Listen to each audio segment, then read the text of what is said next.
Hi hello ನಮಸ್ಕಾರ. Supreme ಟಿವಿಗೆ ಸ್ವಾಗತ. ಆರೋಗ್ಯ ಸೇವೆಗಳ ಪರಿಶೀಲನೆ ಹಾಗೂ ಸಾರ್ವಜನಿಕರ ಸಮಸ್ಯೆಗಳಿಗೆ ಸ್ಪಂದಿಸುವ ಉದ್ದೇಶದಿಂದ ಡಾಕ್ಟರ್ ನಾಗಲಕ್ಷ್ಮಿ ಚೌಧರಿ ಅವರು ಇಂದು ಹುಬ್ಬಳ್ಳಿ ಧಾರವಾಡ ಜಿಲ್ಲಾ ಪ್ರವಾಸ ಕೈಗೊಂಡು ಕಿಮ್ಸ್ ಆಸ್ಪತ್ರೆಗೆ ಭೇಟಿ ನೀಡಿ ವಿವಿಧ ವಾರ್ಡುಗಳನ್ನು ಪರಿಶೀಲಿಸಿದರು. ಆಸ್ಪತ್ರೆಯಲ್ಲಿನ ಮೂಲ ಸೌಕರ್ಯ, ರೋಗಿಗಳಿಗೆ ನೀಡಲಾಗುತ್ತಿರುವ ಚಿಕಿತ್ಸೆ, ವೈದ್ಯಕೀಯ ಸೌಲಭ್ಯಗಳ ಕುರಿತು ಅಧಿಕಾರಿಗಳೊಂದಿಗೆ ಸಮಗ್ರ ಚರ್ಚೆ ನಡೆಸಿದರು. MCH building separate ಇದೆ. ಮದರ್ ಚೈಲ್ಡ್ ಹೇಳ್ತಾರೆ ಸಪರೇಟ್ ಬಿಲ್ಡಿಂಗ್, ಫೀಮೇಲ್ ವಾರ್ಡ್ ಇದೆ.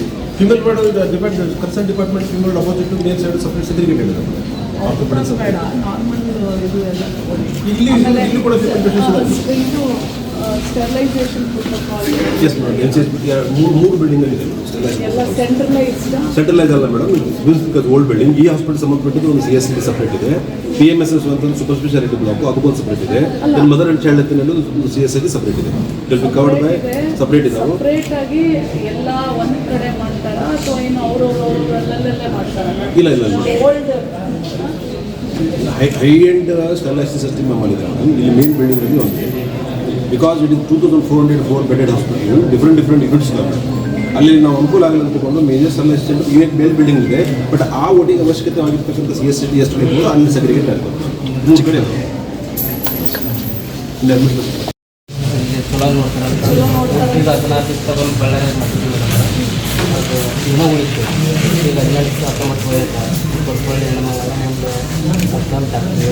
ಡೆಂಟಿಸ್ಟ್ಗಳು ಮಾಡಿದಾರಾ ಅಥವಾ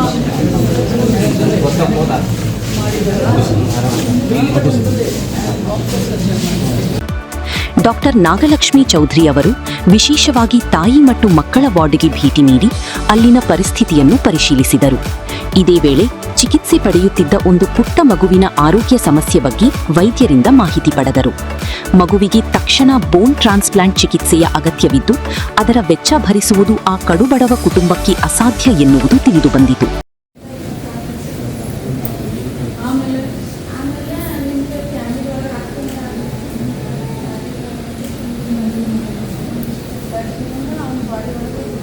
ಸರಿ, ಅದು ಯಾವಾಗ?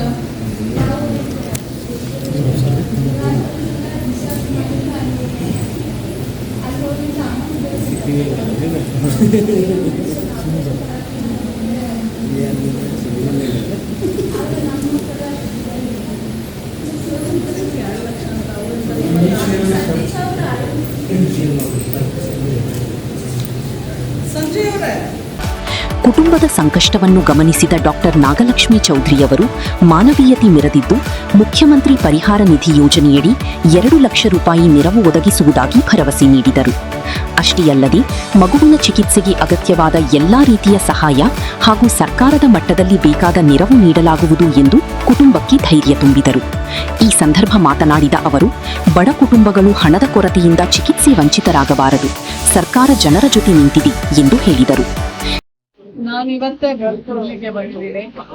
ಮತ್ತೆ ಮೊದಲಿಗೆ ಕಿಮ್ಸ್ ಆಸ್ಪತ್ರೆಗೆ ಬಂದಿದ್ದೀನಿ. ನಮ್ಮ ಜನರಲ್ ಆಸ್ಪತ್ರೆ ವಿಸಿಟ್ ಮಾಡಿ ಅಲ್ಲಿ ವಾರ್ಡ್ ಪೇಷಂಟ್ ಜೊತೆ ಮಾತಾಡಿ, ಅದು ಹಳೆ ಬಿಲ್ಡಿಂಗ್ ಇದೆ, ಅಲ್ಲಿ ಬಿಲ್ಡಿಂಗ್ ಎಲ್ಲ ಮೇಂಟೆನೆನ್ಸ್ ಮಾಡೋದಕ್ಕೆಲ್ಲ ಈಗ ಸ್ಯಾಂಕ್ಷನ್ ಆಗಿದೆ, ಮಾಡ್ತಾ ಇದೀವಿ ಅಂತ ಹೇಳಿದ್ರು. ಅಲ್ಲಿ ಸ್ವಲ್ಪ ದುರಸ್ತಿ ಇದೆ ಆಸ್ಪತ್ರೆ. ಅದು ಬಿಟ್ಟರೆ ಪೇಷಂಟ್ಸ್ ಯಾರು ಕಂಪ್ಲೇಂಟ್ ಇಲ್ಲ, ಅಂದ್ರೆ ಎಲ್ಲ ಚೆನ್ನಾಗಿ ನೋಡ್ತಾರೆ ಅಂತಾನೆ ನಾನು ಅಷ್ಟೂ ಜನ ಪೇಷಂಟ್ಸ್ ಮಾತಾಡಿಸ್ಕೊಂಡು ಬರ್ತೀನಿ. ಮತ್ತೆ ಇದು ತಾಯಿ ಮಗುವಿನ ಆಸ್ಪತ್ರೆ. ಇಲ್ಲಿ ಒಂದು ತಿಂಗಳಿಗೆ 1,500 ಡೆಲಿವರಿ ಆಗುತ್ತೆ. ಇಲ್ಲಿ ಎಲ್ಲಾ ಸುತ್ತಮುತ್ತ ಅಂದ್ರೆ ದಾವಣಗೆರೆಯಿಂದನೂ ಇಲ್ಲಿಗೆ ರೆಫರ್ ಮಾಡ್ತಾರೆ ಅಂತಂದ್ರೆ ನನಗೆ ಇವಾಗ ಎಷ್ಟು ಜನ ಸಿಕ್ಕಿದ್ರು, ಎಷ್ಟು ಪೇಷಂಟ್ಸ್ ದಾವಣಗೆರೆಯಿಂದ ಬಂದಿದ್ದಾರೆ. ದಾವಣಗೆರೆಯಲ್ಲಿ ಅವ್ರಿಗೆ ಕಿತ್ತೇರಿ ಹಾಸ್ಪಿಟಲ್ ಅಲ್ಲಿ ಇಲ್ಲಿರೋ ಒಂದು ಹಿಂಸಲ್ಲಿರುವಂತ ಅನುಕೂಲ ಸಹ ಇಲ್ಲ, ಅಲ್ಲಿಂದ ಇಲ್ಲಿಗೆ ರೆಫರ್ ಮಾಡ್ತಾರೆ. ಸೊ ಪೇಷಂಟ್ ನ ಮಕ್ಕಳನ್ನ ಎಲ್ಲ ಇಲ್ಲಿ ಕರ್ಕೊಂಡು ನಾವು ನೋಡಿದ್ವಿ. ಇಲ್ಲಿ ಒಂದು ಕಂಪ್ಲೇಂಟ್ ಏನಂತಂದ್ರೆ ಲೋಡ್ ಜಾಸ್ತಿ ಇದೆ ಎಲ್ಲಾ ಕಡೆಯಿಂದ. ಇಮ್ಯಾಜಿನ್ ಮಾಡಿ, ಬೇರೆ ಜಿಲ್ಲೆಯಿಂದ ಈ ಜಿಲ್ಲೆಗೆ ಬರ್ತಾರೆ ಅಂದ್ರೆ ಇಲ್ಲ ಅಕ್ಕಪಕ್ಕ ತಾಲೂಕುಗಳು ಗ್ರಾಮಾಂತರದಿಂದ ಎಷ್ಟು ಪೇಷಂಟ್ಸ್ ನ ಇಲ್ಲಿಗೆ ಕಳಿಸಬೇಕು. ಮೆಟರ್ನಲ್ ಡೆತ್ಸ್ ಈ ಪೆರಿಫೆರಲ್ ಸೆಂಟರ್ ಆಗಿರೋದ್ರಿಂದ ಒಂದು ತಿಂಗಳಲ್ಲಿ 9 ರಿಂದ 10 ತಾಯಿ ಸಾವಾಗುತ್ತೆ. ಅದಕ್ಕೆ ನಾನು ಅಷ್ಟೆಲ್ಲ ಅವ್ರ ಹತ್ರ ಕಂಪ್ಲೀಟ್ 1 ವರ್ಷದ ಸ್ಟ್ಯಾಟಿಸ್ಟಿಕ್ಸ್ ಕೇಳಿದ್ದೀನಿ. DC ಅವ್ರಿಗೂ ನಾನು ನಾಡಿದ್ದು ರಿವ್ಯೂ ಇದೆ, ಅದರಲ್ಲಿ ನಾನು ಇದನ್ನ ತಗೊಳ್ತೇನೆ. ಎರಡನೇ ಯಾಕಂತಂದ್ರೆ ಈ ಏನು 9 ರಿಂದ 10 ತಾಯಿ ಸಾವಾಗ್ತಾ ಇದೆಯಲ್ಲ, ಅದನ್ನು ನಾವು ಕಡಿಮೆ ಮಾಡ್ಬೇಕು, 0 ಮೆಟರ್ನಲ್ ಡೆತ್ ಮಾಡ್ಬೇಕು. ಅದಕ್ಕೆ ಜಿಲ್ಲಾಡಳಿತ ಏನೆಲ್ಲ ಕಾರ್ಯಕ್ರಮಗಳನ್ನ ಹಮ್ಮಿಕೊಂಡಿದೆ ಅನ್ನೋದು ನನ್ನ ಪ್ರಶ್ನೆ. ಅದನ್ನ ನಾನು ಜಿಲ್ಲಾಡಳಿತದಿಂದ ನಾಲ್ಕು ರಿವ್ಯೂ ನಲ್ಲಿ ಅವರಿಂದ ಪಡ್ಕೊಳ್ತೇನೆ. ಯಾಕೆ ಅಂತಂದ್ರೆ ಇವತ್ತು ಪೆರಿಫೆರಲ್ ಸೆಂಟರ್ಸ್ ಅಲ್ಲಿ ತಳಮಟ್ಟದ CHC PHCಗಳಲ್ಲಿ ಯಾವುದೇ ಒಂದು ಗರ್ಭಿಣಿ ಹೋದಾಗ ಅಥವಾ ತಾಲೂಕು ಆಸ್ಪತ್ರೆಗೆ ಹೋದಾಗ ಅಲ್ಲಿ ನಮ್ಮ ಹತ್ರ ಡಾಕ್ಟರ್ಸ್ ಇಲ್ದೇ ಇದ್ರು ನರ್ಸಸ್ ನ ನಾವು ಟ್ರೈನ್ ಮಾಡ್ಬೇಕು. ಆ ಪ್ರೋಗ್ರಾಮ್ಸು ಸಹ ಇದೆ. ಯಾಕಂದ್ರೆ ಯೂಶಲಿ ತಾಯಿದು ಸಾವು ಯಾವಾಗ ಆಗುತ್ತೆ, ಒಂದು ಅವಳು ಬ್ಲೀಡಿಂಗ್, ಏನ್ ಬ್ಲೀಡಿಂಗ್ ಅದೇ ಬ್ಲೀಡಿಂಗು ಮತ್ತೆ ಹೈ BP, ಹೈಪರ್ ಟೆನ್ಷನ್. ಆ ಪೇಷಂಟ್ ನ ನಾವು ಹುಬ್ಳಿಯಲ್ಲಿ ತಾಯಿ ಮಗುವಿನ ಟರ್ಷಿಯರಿ ಆಸ್ಪತ್ರೆಗೆ ಬರುತ್ತನ ಯಾವ ತರ ಆ ತಾಯಿ ಜೀವ ಕಾಪಾಡಬೇಕು ಅನ್ನೋ ಟ್ರೈನಿಂಗ್ ಪ್ರೋಗ್ರಾಮ್ಸ್ ಎಲ್ಲೋ ಒಂದ್ ಕಡೆ ಫೇಲ್ಯೂರ್ ಆಗಿದೆ ಅನ್ನೋದು ಈ ಒಂದು ತಾಯಿಯ ಸಾವಿನ ಸಂಖ್ಯೆ ಹೇಳ್ತಾ ಇದೆ. ಆಯ್ತಾ, ಇದ್ರ ಬಗ್ಗೆ ನನಗೆ DC ಅವರಿಂದ DHO ಅವರಿಂದ ಕಂಪ್ಲೀಟ್ ಜಿಲ್ಲಾಡಳಿತದಿಂದ ನಂಗೆ ಉತ್ತರ ಬೇಕಾಗಿದೆ. ಎರಡನೇದೇನಂದ್ರೆ ಚಿಕ್ಕ ಪುಟ್ಟ ಸಮಸ್ಯೆಗಳನ್ನ ಅವರು ಆಚೆ ಕಡೆ ಹೇಳ್ತಾ ಇದ್ರು. ಅಂದ್ರೆ ನಮ್ಮನ್ನ ಅಟೆಂಡರ್ಸ್ ನ ಬಿಡಲ್ಲ ಅಂತ ನೋಡಿ ನಾನು 31 ಜಿಲ್ಲೆ ಓಡಾಡಿದೀನಿ. ಎಷ್ಟು ಗಲೀಜ್ ಮಾಡುದು. ಅದೇ ಪ್ರೈವೇಟ್ ಹಾಸ್ಪಿಟಲ್ ಅಲ್ಲಿ ನಾವು ಹೇಳ್ದಂಗೆ ಕೇಳ್ತೀವಿ, ಅದೇ ಗೌರ್ಮೆಂಟ್ ಹಾಸ್ಪಿಟಲ್ ಅಲ್ಲಿ ನಮ್ಮೇಲೆ ದಬ್ಬಾಳಿಕೆ ಮಾಡ್ತಾರೆ. ಆದ್ರೆ ಕ್ಲೀನ್ ಆಗಿಡಕ್ ಕಾರಣನೇ ಅಟೆಂಡರ್. ಒಂದೊಂದು ಅಟೆಂಡರ್ ಇದ್ದಾರೆ, ಕೆಲವೊಂದ್ಸಲ ತೊಂದರೆ ಆಗ್ಬೋದು. ಇಲ್ಲಿ ಸ್ಟಾಫ್ ಅಂದ್ರೆ ನಮ್ಮ ಗ್ರೂಪ್ ಡಿ ಅವರೆಲ್ಲರೂ ಸ್ವಲ್ಪ ರ್ಯಾಶ್ ಆಗಿ ಬಿಹೇವಿಯರ್ ಮಾತಾಡ್ತಾರೆ ಅಥವಾ ಬಿಹೇವಿಯರ್ ಮಾಡ್ತಾರೆ ಅಂತ ಕಂಪ್ಲೇಂಟ್ ಇದೆ. ಅದನ್ನು ನಾನು ನಮ್ಮ ಡೈರೆಕ್ಟರ್ ಗಮನಕ್ಕೆ ತಂತೀನಿ. ಯಾರು ಮಾತಾಡ್ತಿದ್ದಾರೆ, ಯಾಕಂದ್ರೆ ಫಸ್ಟ್ ಆಫ್ ಆಲ್ ತಾಯಿ ಡೆಲಿವರಿಗೆ ಬರ್ತಾಳೆ ಅಥವಾ ಏನೋ ಒಂದು ಕಾಯಿಲೆ ಇದೆ, ಗರ್ಭಕೋಶದ ಕಾಯಿಲೆ ಇದೆ, ಕ್ಯಾನ್ಸರ್ ಇದೆ ಅಂತ ಬಂದ್ರೆ ಎಲ್ಲರೂ ನೋವಿನಿಂದ ಬಂದಿರ್ತಾರೆ.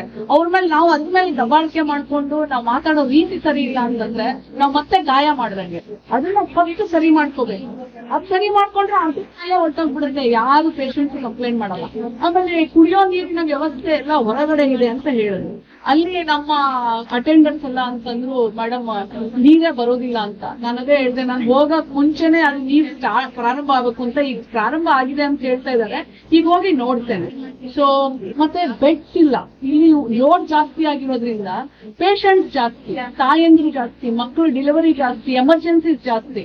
ಈಗ DC ಅವ್ರಿಗೆ ನಾನು ಇಮಿಡಿಯೇಟ್ಲಿ ಫೋನ್ ತಗೊಂಡ್ ಮಾತಾಡಿದ್ದೆ. ಎಲ್ಲ ಕೆಳಗಡೆ ಮಲಗಿಸ್ತಾರೆ, ಕೆಳಗಡೆ ಒಂದು ಹಾಸಿಗೆ ಹಾಕಿ ಮಲಗಿಸ್ತಾರೆ, ಒಂದೇ ಬೆಡ್ ಮೇಲೆ 2, 3, 4 ಜನ. ಯಾಕಂದ್ರೆ ಇವ್ರಿಗೆ ಎಕ್ಸ್ಟ್ರಾ ಸ್ಪೇಸ್ ಬೇಕಾಗಿದೆ. ಇದು ಪ್ರಿಯಾರಿಟಿ ಮೇಲೆ ಆಗ್ಬೇಕು. ಇದಕ್ಕೆ ಇಲ್ಲ ಅಂತ ಹೇಳಂಗೆ ಇಲ್ಲ. ಇದು ಆರೋಗ್ಯ ಇಲಾಖೆಯವ್ರಿಗೂ ನಾನು ಮಂತ್ರಿಗಳಿಗೂ ಸಹ ನಾನು ಖುದ್ದಾಗಿ ಪತ್ರವನ್ನು ಬರೆದು ನಾನು ಆಯೋಗಕ್ಕೆ ವರದಿಯನ್ನ ತರಿಸ್ಕೊಳ್ತೇನೆ. ಮತ್ತೆ ಮಾನ್ಯ ಮುಖ್ಯಮಂತ್ರಿಗಳಿಗೂ ಸಹ ನಾನು ಭೇಟಿ ಮಾಡಿ ಇದು ಎಷ್ಟು ಇಂಪಾರ್ಟೆಂಟ್ ಇವ್ರಿಗೆ ಎಕ್ಸ್ಟ್ರಾ ಸ್ಪೇಸ್ ಅನ್ನೋದನ್ನು ಸಹ. ಯಾಕಂದ್ರೆ ನಾವು ಯಾವುದೇ ಜಿಲ್ಲೆಗೆ ಹೋದಾಗ ನಾನು ಮಾನ್ಯ ಮುಖ್ಯಮಂತ್ರಿಗಳನ್ನ ಭೇಟಿ ಆಗ್ತೀನಿ. ಯಾವುದೇ ಒಂದು ಸೀರಿಯಸ್ ಇಶ್ಯೂಸ್ ಇದ್ರೆ ಅವ್ರ ಗಮನಕ್ಕೆ ತಗೊಂಡ್ಬರ್ತೀನಿ, ಅವರೇ ಖುದ್ದಾಗಿ ಮಾತಾಡ್ತಾರೆ. ಎಷ್ಟೋ ಸಲ DG ಅವ್ರಿಗೆ ಫೋನ್ ತಗೊಂಡು ಅವರೇ ಮಾತಾಡಿರೋದು. ಸೊ ಹಾಗಾಗಿ ನಾನು ಅವ್ರ ಗಮನಕ್ಕೂ ತಗೊಂಡ್ಬರ್ತೀನಿ, ಸರ್ಕಾರದ ಗಮನಕ್ಕೆ, ಚೀಫ್ ಸೆಕ್ರೆಟರಿ ಅವ್ರ ಗಮನಕ್ಕೆ ತಗೊಂಡ್ಬರ್ತೀನಿ. ನಾಳೆ ಜಿಲ್ಲಾಡಳಿತದಿಂದ ಏನೆಲ್ಲ ಇನ್ನು ಕ್ರಮ ವಹಿಸಬಹುದು ಅದನ್ನೆಲ್ಲವನ್ನು ನಾನು ಮಾಹಿತಿ ಪಡ್ಕೊಳ್ತೀನಿ.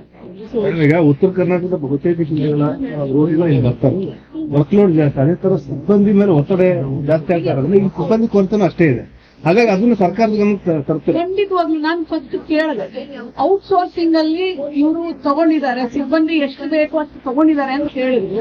ಇವ್ರು ಯಾವ್ದಾದ್ರು, ಯಾಕಂದ್ರೆ ಇವ್ರಿಗೆ ಹೌದು ಸಿಬ್ಬಂದಿ ಇಲ್ಲ ಅಂತ ಇವರಿಗೆ ಅನ್ಸಿದ್ದಾದ್ರೆ ಅಥವಾ ಅವ್ರಿಗೇನು ಆಕ್ಚುಲಿ ಪ್ರೋಟೋಕಾಲ್ ಪ್ರಕಾರ ಇರ್ಬೇಕು ಅದು ಕಡಿಮೆ ಇದ್ರೆ ಖಂಡಿತವಾಗ್ಲೂ ಅವ್ರು ನಂಗೆ ಅದನ್ನು ಸಬ್ಮಿಟ್ ಮಾಡಿ ನಾನು ನಾಡಿದ್ದು DC ಆಫೀಸಲ್ಲಿ ರಿಜಿಸ್ಟ್ರೇಷನ್ ಮಾಡ್ತೀವಿ. ಅದ ನಂತರ ನಮ್ಮ ಸರ್ಕಾರಕ್ಕೂ ಸಹ ಬರೀತೀವಿ. ಏನ್ ಮಾಡ್ತಾರೆ ಅಲ್ಲಿ ಯಾರು ಅದನ್ನ ನೋಡಲ್ಲ. ನಂಬರ್ 2, ಇಲ್ಲಿ ಏನು ನಾವು ರಾಜ್ಯದ ಬೇರೆ ಬೇರೆ ಆಸ್ಪತ್ರೆಗೆ ಹೋಗ್ತೀವಿ, 2500 can and average out patient ಕೊಡೋ ಅನುದಾನ ಅಷ್ಟೇ ಇರುತ್ತೆ. Out can manage that. ಇದು ಈಗ ನಾನು ಅವ್ರಿಗೆ ಹೇಳಿದ್ದೀನಿ, ನಿಮಗೆ ಏನೇನು ಸರ್ಕಾರದಿಂದ ಮೇಡಮ್ ಕ್ಯಾಮ್ರಾ ನೋಡಿ ಮೇಡಮ್. ಯಾವ್ಯಾವ್ದು ಇಲ್ಲ, ಏನೇನ್ ನಿಮ್ಗೆ ಇಲ್ಲಿ ಫೆಸಿಲಿಟೀಸ್ ಬೇಕಾಗಿದೆ, ಯಾವ್ದು ಇನ್ಫ್ರಾಸ್ಟ್ರಕ್ಚರ್ ಬೇಕಾಗಿದೆ. ಈಗ ನೋಡಿ ಇವ್ರಿಗೆ ಎಕ್ಸ್ಟ್ರಾ ಸ್ಪೇಸ್ ಬೇಕಂತೆ ಬೆಡ್ಗಳು ಹಾಕಕ್ಕೆ, ಈಗ ಎಕ್ಸ್ಟ್ರಾ ಪೇಷಂಟ್ಸ್. ಸೊ ಇಮಿಡಿಯೇಟ್ಲಿ ಅವ್ರು ಆರ್ಗನೈಸ್ ಮಾಡ್ಬೇಕು. ಯಾಕಂದ್ರೆ ಇವ್ರಿರೋ ಸ್ಪೇಸ್ ಅಲ್ಲಿ ಎಲ್ಲಿ ಮಾಡ್ಬೋದು, ಯಾಕಂದ್ರೆ ತಾಯಿ ಅಷ್ಟೊಂದು ಇಂಪಾರ್ಟೆಂಟ್ ನಮ್ಗೆ ಅಲ್ವಾ. ಸೊ ಹಾಗಾಗಿ ಖಂಡಿತವಾಗಿಯೂ ಏನೆಲ್ಲ ನಮ್ಗೆ ಡೈರೆಕ್ಟ್ರು ಮತ್ತೆ ನಮ್ಮ ಗೈನಕಾಲಜಿಸ್ಟ್, ಆಸ್ಪತ್ರೆ ಸಿಬ್ಬಂದಿಗಳು, mainly head of the institution. So ಅವ್ರು ನಂಗೆ ಇವತ್ತೇನು ಅವರು ನಂಗೆ ಮನವಿ ಕೊಡ್ತಾರೆ ಅದನ್ನ ಸೀರಿಯಸ್ ಆಗಿ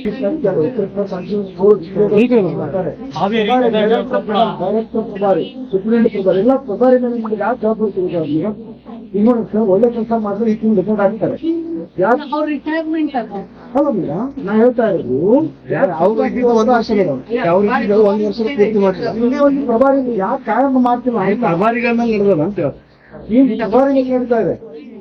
ಪರ್ಮನೆಂಟ್ ಬೇಕಲ್ಲ, ನಾನ್ ಖಂಡಿತವಾಗಿಯೂ ಅದನ್ನ ಸರ್ಕಾರಕ್ಕೆ ಬರೀತೀನಿ. ಆ ತರ ಇರಬಾರ್ದು. ಇದ್ದಾಗ ಇಲ್ಲಿ ಕೆಲಸ ಕಾರ್ಯಗಳಿಗೆ ಮತ್ತೆ ಅವ್ರು ಯಾವುದೇ ನಿರ್ಧಾರಗಳನ್ನು ತಗೊಳಕ್ಕೆ ಕಷ್ಟ ಆಗತ್ತೆ ಅಂತ ಖಂಡಿತವಾಗಿ ಒಳ್ಳೆ ಡಾಕ್ಟರ್ಸ್ ಇದ್ದಾರೆ, ಅವ್ರು ಹೆಸರು ಮಾಡಿ ಪ್ರೈವೇಟ್ ಆಸ್ಪತ್ರೆ ಇದು ಸಮಸ್ಯೆ. ಒಳ್ಳೆ ಡಾಕ್ಟರ್ಸ್ ಇದ್ದಾರೆ, ಕ್ವಾಲಿಫೈಡ್ ಡಾಕ್ಟರ್ಸ್ ಇದ್ದಾರೆ, ಅವ್ರ ಹೆಸರೆಲ್ಲ ಕೇಳಿದ್ರು ಪ್ರೈವೇಟ್ ಆಸ್ಪತ್ರೆ ಯೂಸ್ ಬರ್ತಾ ಇದ್ದಾರೆ. ಅಲ್ಲ, ಅದ್ರ ಬಗ್ಗೆ ಏನಾದ್ರೂ ಯಾವ್ದಾದ್ರು ಖಚಿತ ಮಾಹಿತಿ ಇದ್ರೆ ನೀವು ನನಗೆ ಡಾಕ್ಯುಮೆಂಟೇಶನ್ ಕೊಟ್ಟರೆ ಖಂಡಿತವಾಗಿಯೂ ಅದ್ರ ಬಗ್ಗೆನೂ ಕ್ರಮ ತಗೊಳ್ಳುತ್ತೆ. ಸೌದತ್ತಿಗೆ ಒಂದು ನಮ್ಮ ಸೌದತ್ತಿ ಒಂದು 11 ವರ್ಷದ ಮಗುಗೆ ಬೋನ್ ಮ್ಯಾರೋ ಟ್ರಾನ್ಸ್ಪ್ಲಾಂಟೇಶನ್ ಬೇಕಾಗಿದೆ. ಆ ಮಗುವಿಗೆ ಇಲ್ಲಿಂದ ಇಂದಿರಾ ಗಾಂಧಿಗೆ ಬಂದಿದ್ದು. ಯೂಶಲಿ ಇಲ್ಲಿಂದ ನೆಕ್ಸ್ಟ್ ರೆಫರಲ್ಲೇ ಇಂದಿರಾ ಗಾಂಧಿ ಆಸ್ಪತ್ರೆ. ಅವರು ಅಲ್ಲಿ 1 ತಿಂಗಳು ಇದ್ದ ಮೇಲೆ ಅವರು ಜೈನ್ ಹಾಸ್ಪಿಟಲ್ಗೆ ಬರ್ದಿದ್ದಾರೆ ಆ ಮಗುವಿಗೆ ತೋರಿಸ್ಲಿಕ್ಕೆ. ಅಲ್ಲಿ ಸ್ಕೀಮ್ಗೂ ಅಪ್ರೂವಲ್ ಎಲ್ಲ ಮಾಡ್ಕೊಂಡಿದ್ದಾರೆ. ಆ ಸ್ಕೀಮ್ ಪ್ರಾರಂಭ ಆಗಲಿಕ್ಕೆ ಆ ಮಗು ಟ್ರೀಟ್ಮೆಂಟ್ಗೆ 2 ಲಕ್ಷ ಬೇಕು. ಆ 2 ಲಕ್ಷ ಕಡು ಬಡವರು ಮತ್ತೆ ಬಹಳ ಮುಗ್ಧರು ಎಲ್ಲೋವರೆಗೂ ಏನು ಅನ್ನೋದೇ ಗೊತ್ತಿಲ್ಲ. ಈಗ ಇಮಿಡಿಯೇಟ್ಲಿ ಆ 2 ಲಕ್ಷನ ನಮ್ಮ ಮುಖ್ಯಮಂತ್ರಿಗಳ ಪರಿಹಾರ ನಿಧಿಯಿಂದ ಅದನ್ನ ನಾನು ಮಾಡಿಸ್ಕೊಡ್ತಾ ಇದ್ದೇನೆ. ಆ 2 ಲಕ್ಷ ನಾನು ಬ್ರಿಡ್ಜ್ ಮಾಡಿಸ್ಕೊಟ್ಟಿದ್ರೆ ಅವ್ರ ಸ್ಕೀಮ್ ಒಳಗಡೆ ಕಂಪ್ಲೀಟ್ಲಿ ಫ್ರೀ ಆಗಿ ಆ ಮಗುಗೆ ಬೋನ್ ಮ್ಯಾರೋ ಟ್ರಾನ್ಸ್ಪ್ಲಾಂಟ್ ಆಗುತ್ತೆ. ಸೊ ಹಾಗಾಗಿ ನಾನು ಪರ್ಸನಲ್ಲಾಗಿ ಆ ನಂಬರ್ ತಗೊಂಡು ಆಸ್ಪತ್ರೆ ಸಿಬ್ಬಂದಿ ಮತ್ತೆ ನಾವು ಮತ್ತೆ ಸರ್ಕಾರ ಅದ್ರ ಮಧ್ಯೆ ನಿಂತ್ಕೊಂಡು ಆ ಮಗುವಿಗೆ ಚಿಕಿತ್ಸೆಯನ್ನು ಮಾಡ್ತೀವಿ. ಇದೇ ವೇಳೆ ಕಿಮ್ಸ್ ಆಸ್ಪತ್ರೆಯಲ್ಲಿ ವೈದ್ಯರು ಹಾಗೂ ಸಿಬ್ಬಂದಿಗಳ ಕೊರತೆ ಇರುವ ಬಗ್ಗೆ ಅಧಿಕಾರಿಗಳು ಗಮನಕ್ಕೆ ತಂದ ಹಿನ್ನೆಲೆ ಹೆಚ್ಚಿನ ವೈದ್ಯರು ಮತ್ತು ಸಿಬ್ಬಂದಿಗಳನ್ನು ನೇಮಕ ಮಾಡುವ ಕುರಿತು ಸರ್ಕಾರದ ಮಟ್ಟದಲ್ಲಿ ಕ್ರಮ ಕೈಗೊಳ್ಳುವುದಾಗಿ ಡಾಕ್ಟರ್ ನಾಗಲಕ್ಷ್ಮಿ ಚೌಧರಿ ಭರವಸೆ ನೀಡಿದರು. ಆಸ್ಪತ್ರೆಯಲ್ಲಿ ರೋಗಿಗಳಿಗೆ ಉತ್ತಮ ಚಿಕಿತ್ಸೆ, ಸ್ವಚ್ಛತೆ ಮತ್ತು ಮೂಲಭೂತ ಸೌಲಭ್ಯಗಳನ್ನು ಇನ್ನಷ್ಟು ಸುಧಾರಿಸಲು ಅಗತ್ಯ ಕ್ರಮಗಳನ್ನು ಕೈಗೊಳ್ಳುವಂತೆ ಅಧಿಕಾರಿಗಳಿಗೆ ಸೂಚನೆ ನೀಡಿದರು. ಡಾಕ್ಟರ್ ನಾಗಲಕ್ಷ್ಮಿ ಚೌಧರಿಯವರ ಈ ಮಾನವೀಯ ನಡೆಗೆ ಆಸ್ಪತ್ರೆಯ ಸಿಬ್ಬಂದಿ, ರೋಗಿಗಳು ಹಾಗೂ ಸಾರ್ವಜನಿಕರು ಮೆಚ್ಚುಗೆ ವ್ಯಕ್ತಪಡಿಸಿದ್ದಾರೆ. ಬಡ ಕುಟುಂಬದ ಮಗುವಿಗೆ ನೆರವು ನೀಡಲು ಮುಂದಾಗಿರುವುದು ಸಮಾಜದಲ್ಲಿ ಮಾನವೀಯ ಮೌಲ್ಯಗಳನ್ನು ಮತ್ತಷ್ಟು ಬಲಪಡಿಸುವ ಕಾರ್ಯವಾಗಿದೆ ಎಂದು ಹಲವರು ಅಭಿಪ್ರಾಯಪಟ್ಟಿದ್ದಾರೆ. ಸ್ವಚ್ಛ ಸಮಾಜಕ್ಕೆ ನೋಡುತ್ತಾ ಇರಿ ಸುಪ್ರೀಂ ಟಿವಿ.